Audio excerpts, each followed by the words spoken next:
Internet and USCDC.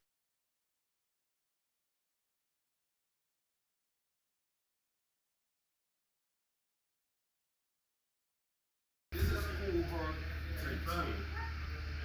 Cohort 13, and the cohort 13 started March 21st, 2022 with 25 participants.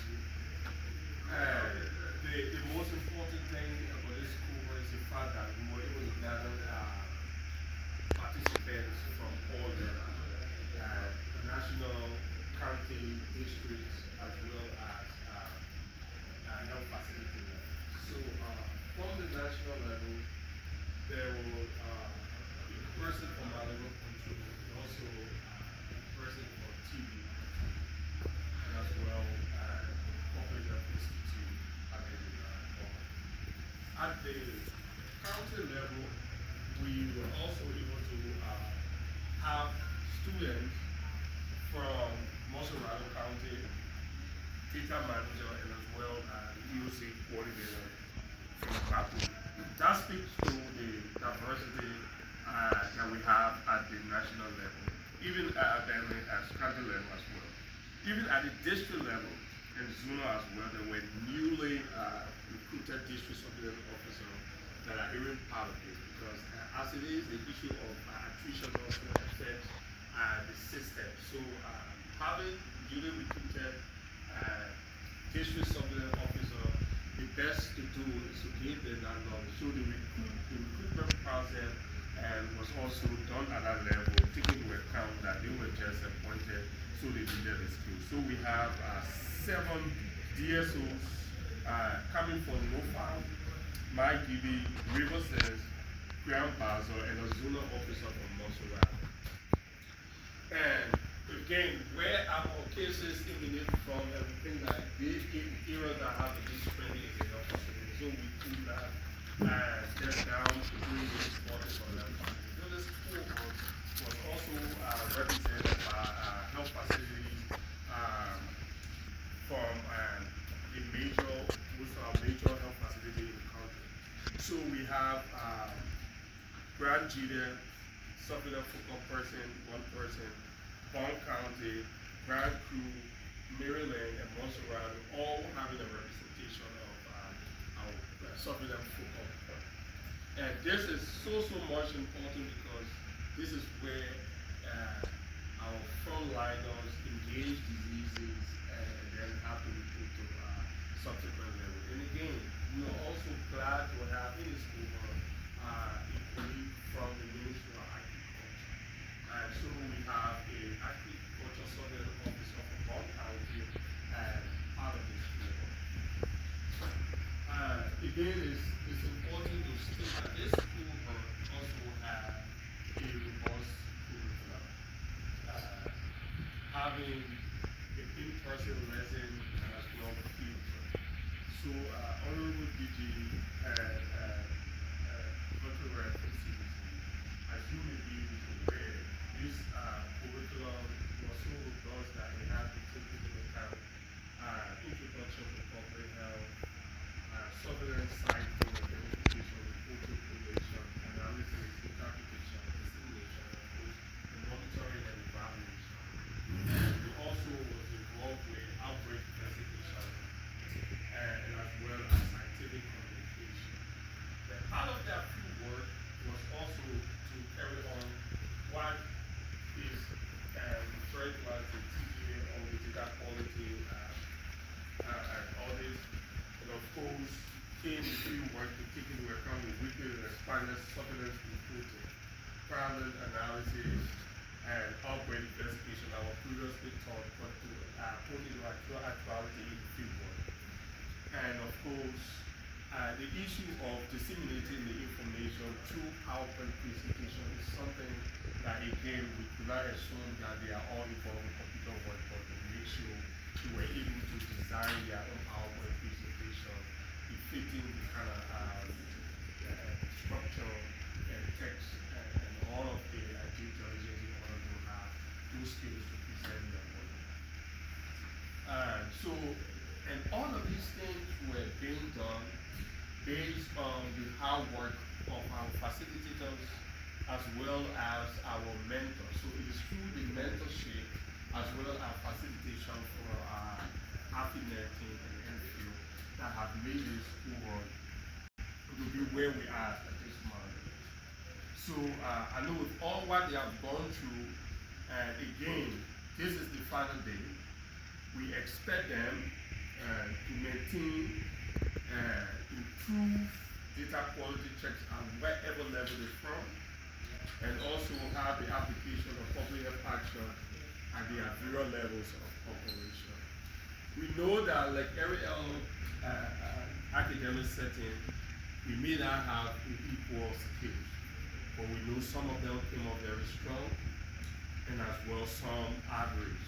So we also want to really encourage our colleagues that are wearing the yellow and black today, that use whatever you acquire, whether you came out strong or you came out average, but it's very important that you lean on whatever you are required to do and make the maximum use of it and make sure that the person you were when you came into this cohort going back and is actually not looking the same person you are because of all the changes you were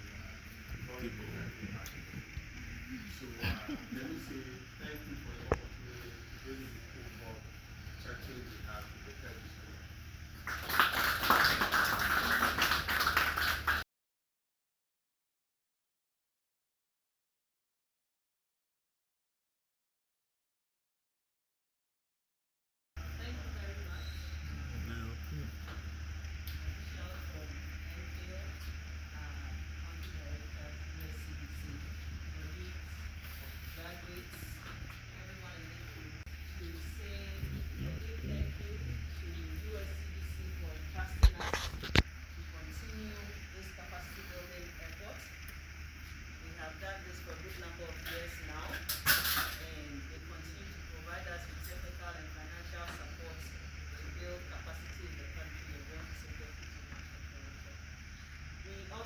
thank you so much.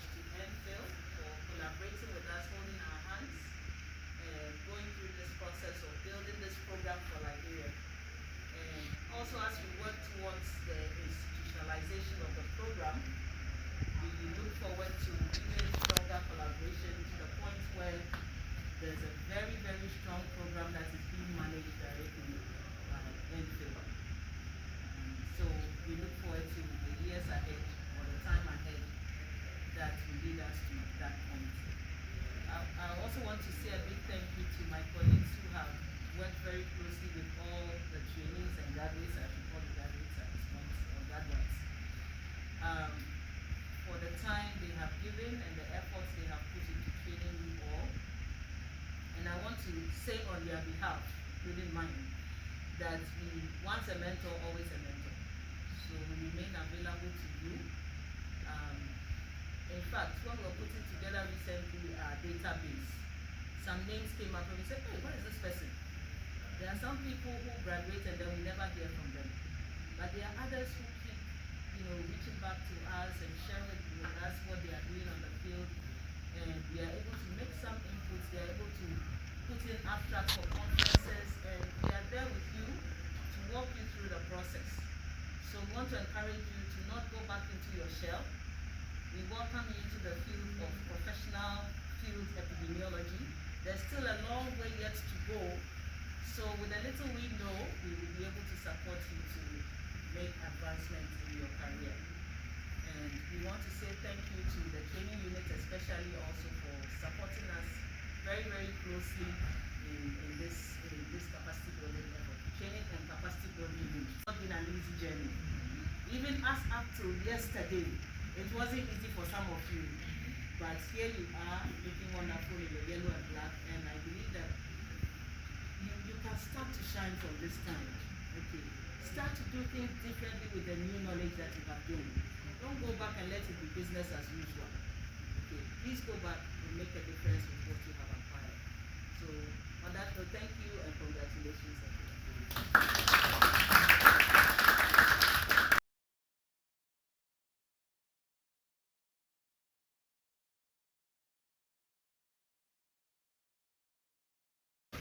My police and I will be presenting on our fieldwork expanded surveillance report, outbreak investigation, and malaria surveillance data analysis. For the expanded surveillance report in Monserrado, for the period under review, I am Cyrus F. Kamba, Data Manager, Monserrado County. This is a trend graph of the measles cases reported in Monserrado from April week 10 to 22. So we have less than 50 cases being reported in week 10, and then based on that we increased our active surveillance, and then we saw an increase in the trend up to week 18. After several interventions and some public health action, like community engagement, let's say awareness, we saw a downward trend from week 19 up to week 22. So for neonatal death, we have age 1 to 7 days, accounting for 70% of the death. Drug aphasia and neonatal sepsis are the leading cause of these deaths, with 56% and 27% respectively.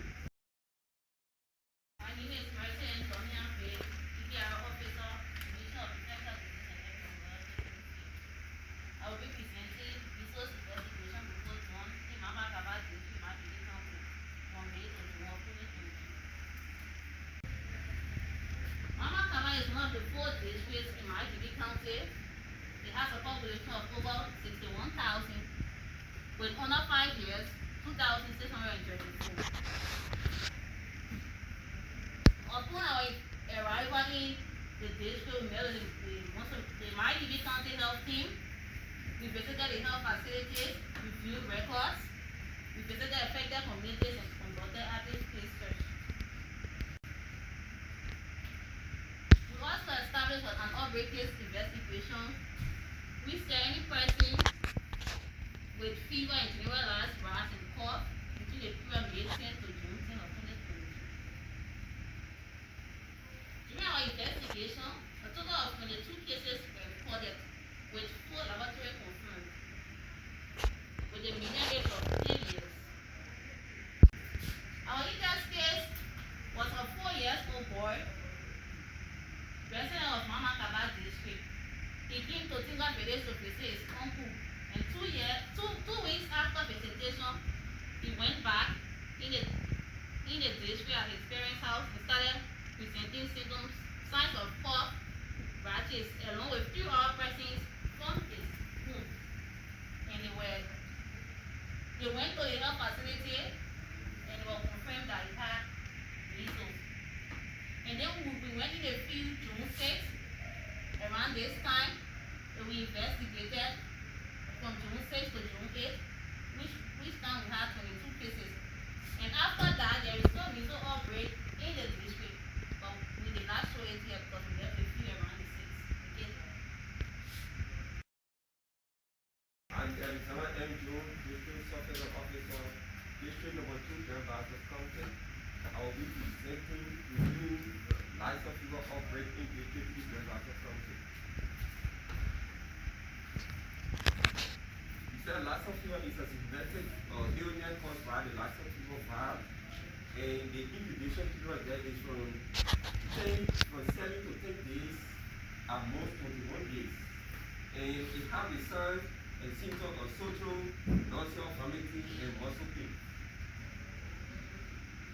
He said Grand Bassa County is part of the 3 counties that have been reporting Lassa fever, and Grand Bassa County from January up to present has reported 9 confirmed cases of Lassa fever.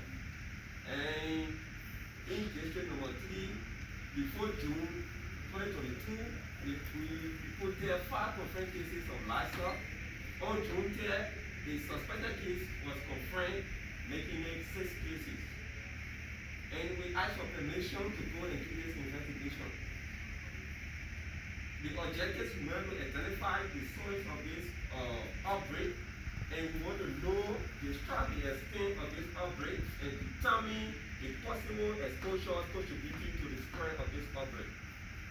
6 cases were confirmed from April to June 2022, and the lab list of 22 contacts was gathered and none have developed symptoms as of now. Female accounted for in this case is 67%. The minimum age is 39 years, ranging from 14 to 45 years. All cases were hospitalized and no death so far yet. The general population still eating rats indirectly, stole water and food not forward. The outbreak is still ongoing, and the eating rat having poor water and food storage will be the contributing factors to the outbreak, constant outbreak in lab.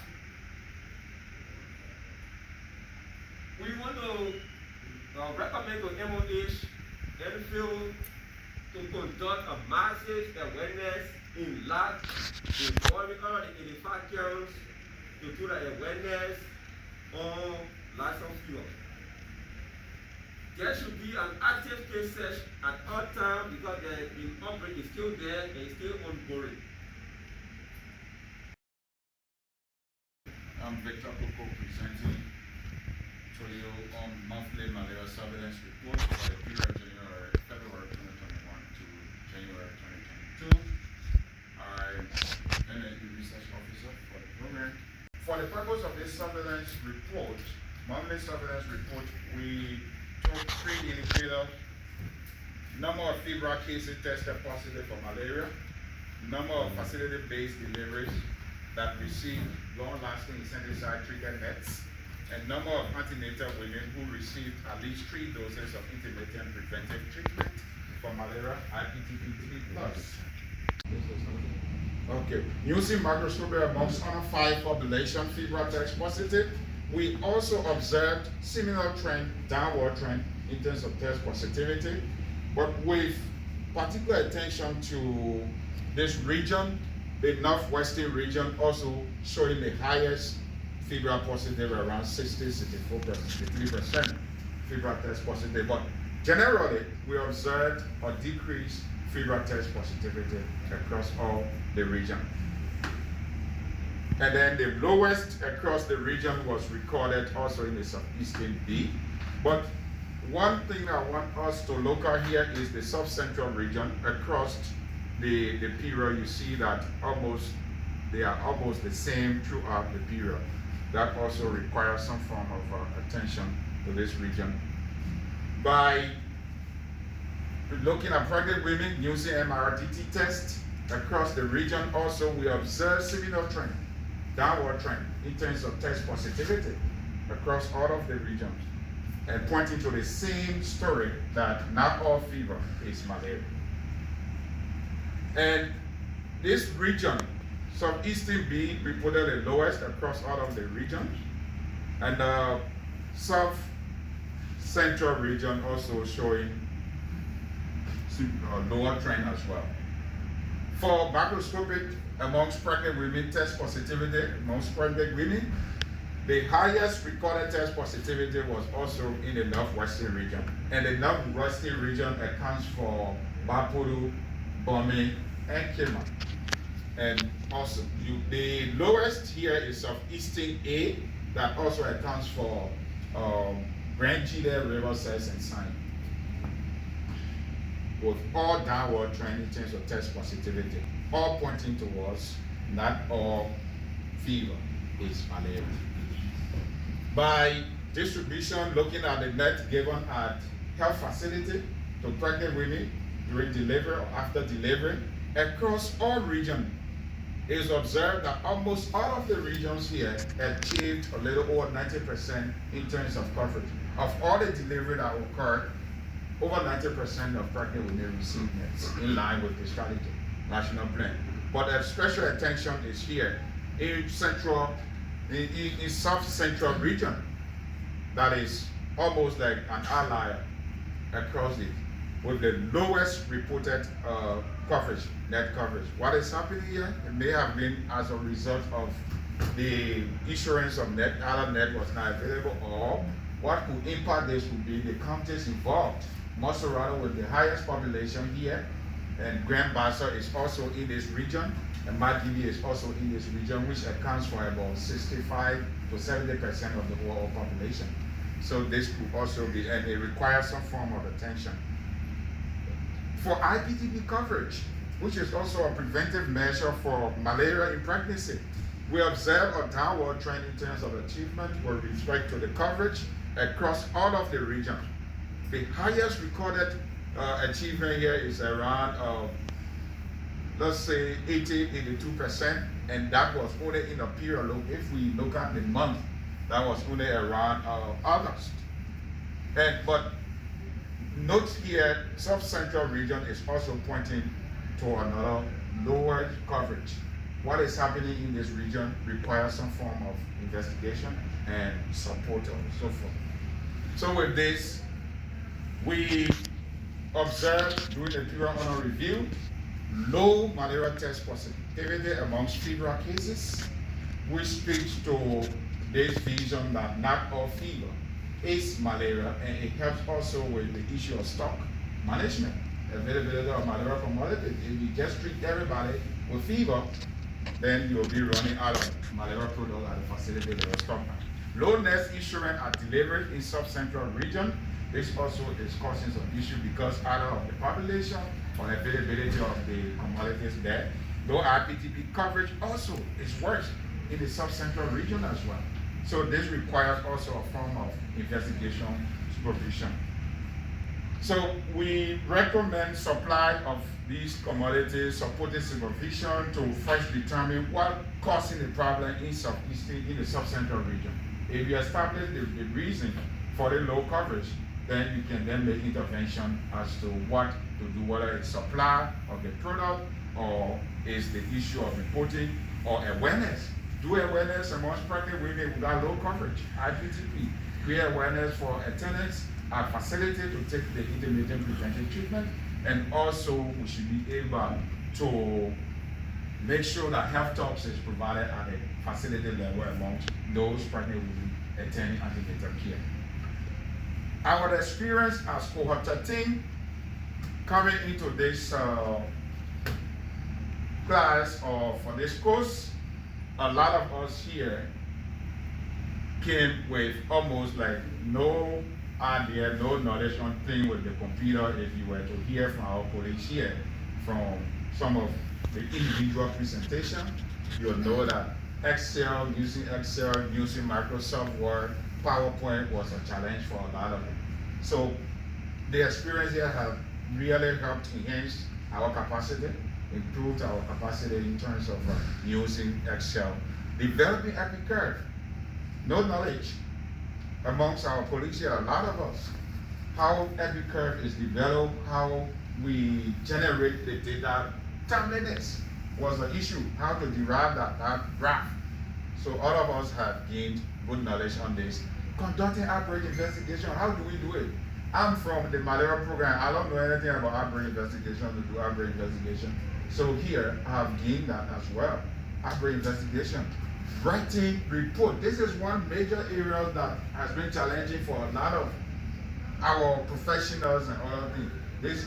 With this cohort and the mentors around, they've also pushed everybody to make sure when you send your report, where's your Word version? Send your Word copy, we want to see your Word report. So this has helped also in improving our skill, FETP.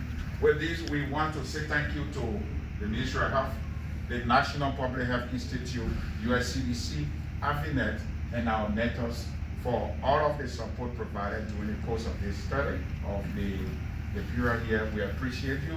We say thank you for the time, and God bless you.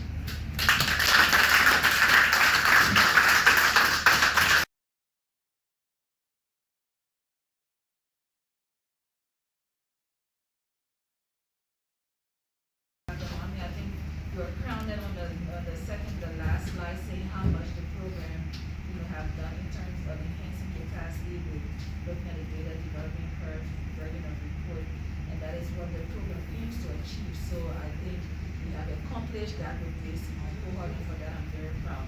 I was just drawn to the first presenter, the trend graph. I was excited when he said that when the measles outbreak started, we seen the graph go up simply because there was active cases. This is something I've been trying to get our NPRC presenter to highlight. Why is the graph moving up? Why did it decrease? Why do we have dropping numbers of cases? And he clearly stated why did it go up. He stated it came down because of the interventions that were made. So he was able to clearly articulate that, which is something we've been struggling with in our NPRC presentation. Thank you so much. It's small detail, but so powerful because it's important for people to know what is happening. It wasn't happening. It's not like the graph went up because we weren't following. It's just because we put more energy into the surveillance, the active case search. So now we're seeing that we're collecting more data and we're seeing that there are more cases out there. And when the graph went down, it was clearly because there has been intervention in Montserrat as well as some other counties that have now kind of dipping the curve. So I think that was really excellent work, Dr. Chito. You know, that's very good.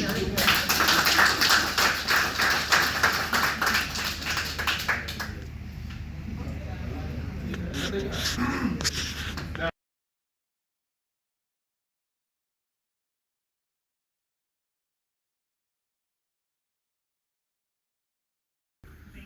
morning, everyone. How are you? Good. And in fact, I want to greet my colleagues and say thank you to Enfield for giving me the opportunity to speak at this great ceremony. And I thought I might have seen Dr. Peter online, and I was going to greet him. He was from the Gambia, right? Yes. But he's no longer with us. So we'll extend my greetings to Dr. Peter. Obviously, my greetings and congratulations as well to the AFINET leadership that's been leading you for the last 3 months, and then my warm greetings to all of you for graduating today. You know, I think what's been said already is a good representation of what FETP represents for you all. And I want you all to know what FETP represents for us, what it is that you're becoming as you go back and start your jobs as district surveillance officers or in whatever capacity you've been assigned going forward. When you think about the tasks that you're going to be assigned, your terms of reference, the types of investigations that you support, the data you'll collect, the analysis you prepare, I want you to think of the leadership at this table and think of the conversations that we're having based on the data that you are collecting. What you do going forward matters a lot. And you've heard some of the leadership here this morning speak of increasing your skills, making sure that you take seriously the tasks that you've been assigned and working on those things that your weekend become stronger. Just this morning we were talking about how important it is that when someone fills out a case investigation form, when it's their turn to say, in my district we had 2 measles cases this morning, that every single field is filled out. Because this group here is making decisions based on what you submit from your district and your county. So when you think about your work, I want you to think about DG, I want you to think about Dr. Gito, I want you to think about Dr. Julius, you can even think about me, and think about how important it is that we get all of the information that you've collected on an individual who is sick in your community. Because we're going to use that information to help decide what we bring to your community to support you, to do the right thing. So this is a partnership. You provide information, we're able to analyze it, we're able to think about it, and then we come back to you with resources to help solve the problems that you're facing. So I want you to hear that because that's not only what FETP is to you, it's what FETP is to us in our area. And then secondly, I just want to encourage you to continue to think